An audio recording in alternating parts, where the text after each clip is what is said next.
and the first of those is 428 Mount Lucas Road, Block 4201, Lot 14 in the RB zone, and this carries the case number Z1616-374V. And I see people who are going to talk to that.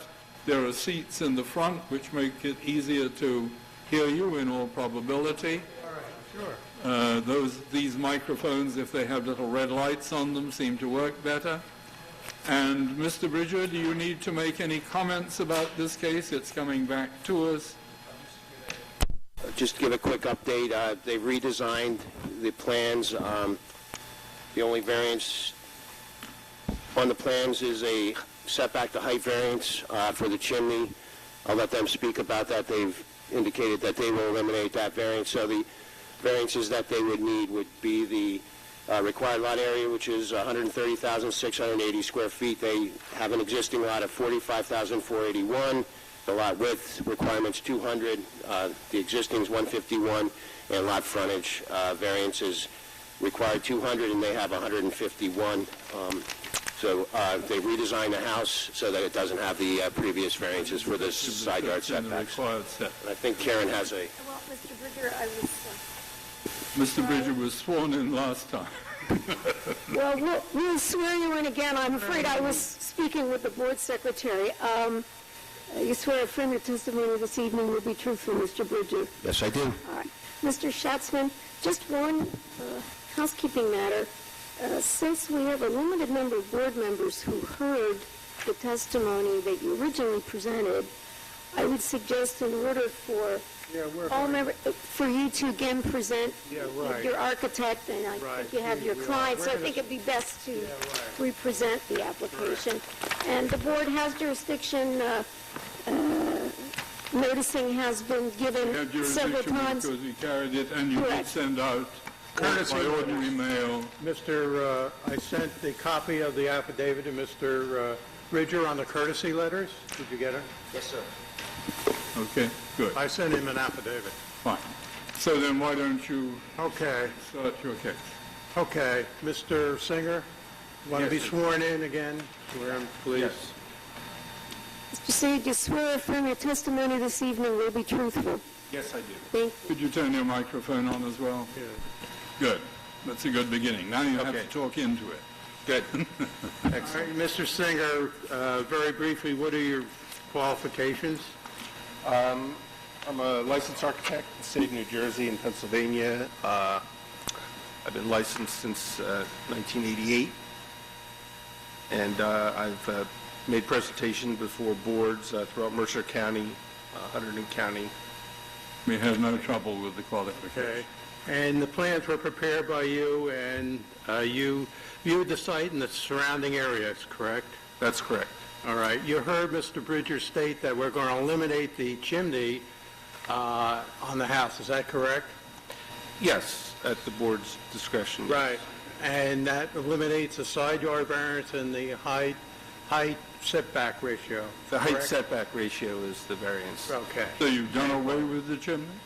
Yeah, because the development would provide a gas fireplace, which does not require a chimney. Goes through the So- wall. It's more a traditional affectation, if you will. My advice to the applicant was, I'm of the school, the less variances you present, the better off you are. So that's why. So basically this is a lot area variance. Lot area, lot frontage, that's correct. Lot area, lot frontage, and lot width. That's it. Yeah. All setbacks have been required. Describe the house, would you please? It's a two-story, four-bedroom house, 4 full baths, full basement, hopefully, if we, depending on the excavation. But that is where we've located it on the site, based on the survey, the ground penetrating radar survey that was done. We're placing the building in an area where we hope there are no large boulders. And square footage of the house, did you mention that? I believe it's all on the documents. The First floor is 2,080 gross square feet, adjusted for FAR. Second floor, 1,716 gross square feet, again adjusted for FAR. And the attic area, 682, for a total adjusted area of 4,478, which gives us a FAR of 9.875, which is within the range permitted for this lot. What style house would you call it? Contemporary colonial. Okay.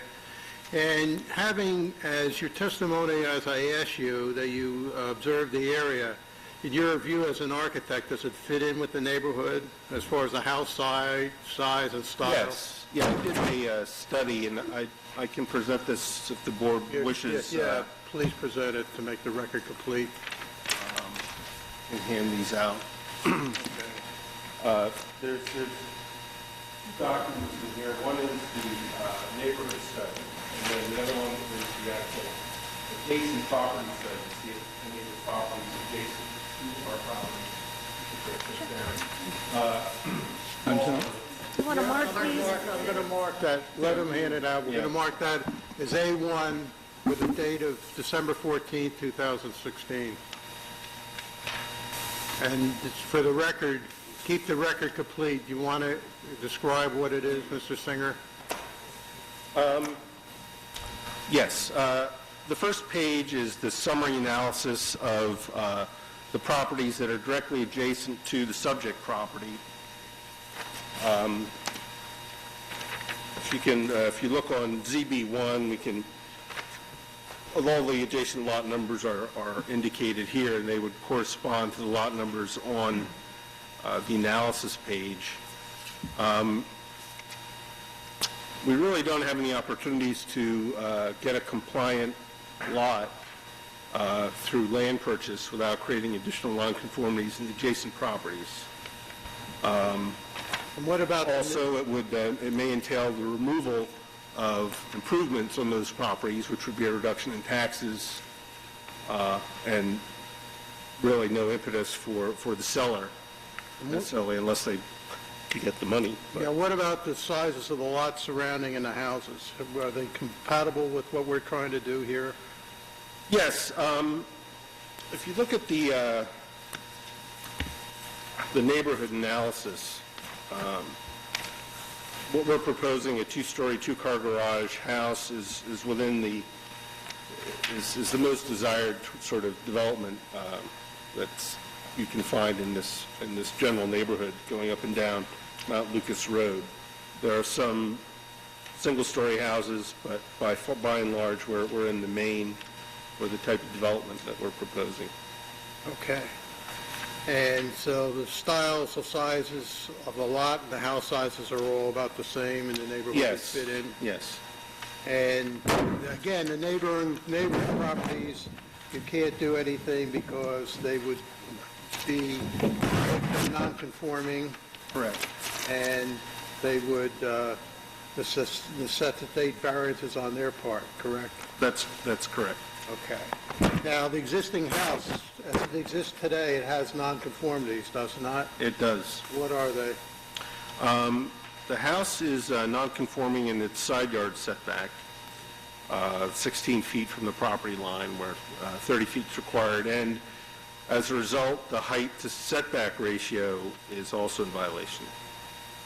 So by knocking down that house, relocating the foundation and building our house, we make it conforming except for lot area, lot frontage, and lot width, correct? Yes, all the improvements would be conforming.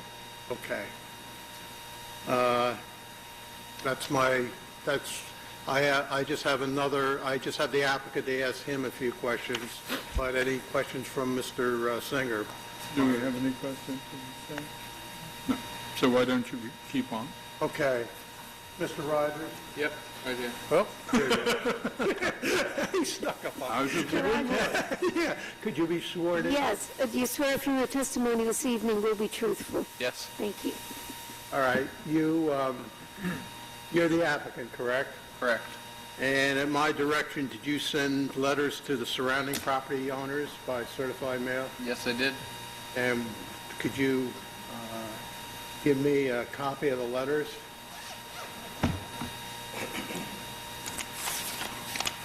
That's the letter. These are the slips for the certified mail. We're going to mark this A2, and the letter basically says that he made application to the zoning board.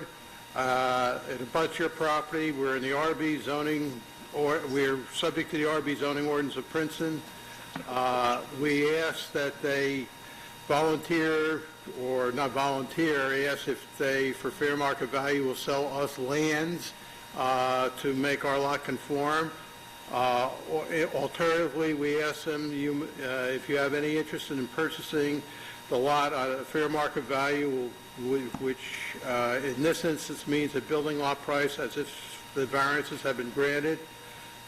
We say this is for demonstrating to the zoning board that we try to get our lot to conform, even though Mr. Singer testified that, that would necessitate variances on their part. And if you have any interest in selling to us or buying our property, please so indicate. You sent the certified mails, and have you heard from anybody? I heard from one right next door, Gretchen, and she is interested in selling her house, but only at above market value. So it wouldn't, and hers is, That was an adjacent lot. yeah, presumably. and it's quite a small lot, undersized already, so it wouldn't really make a whole lot of sense. Okay, so this would be A2, and that's the end of our case. Okay. Is there anyone in the audience? Yeah, anyone?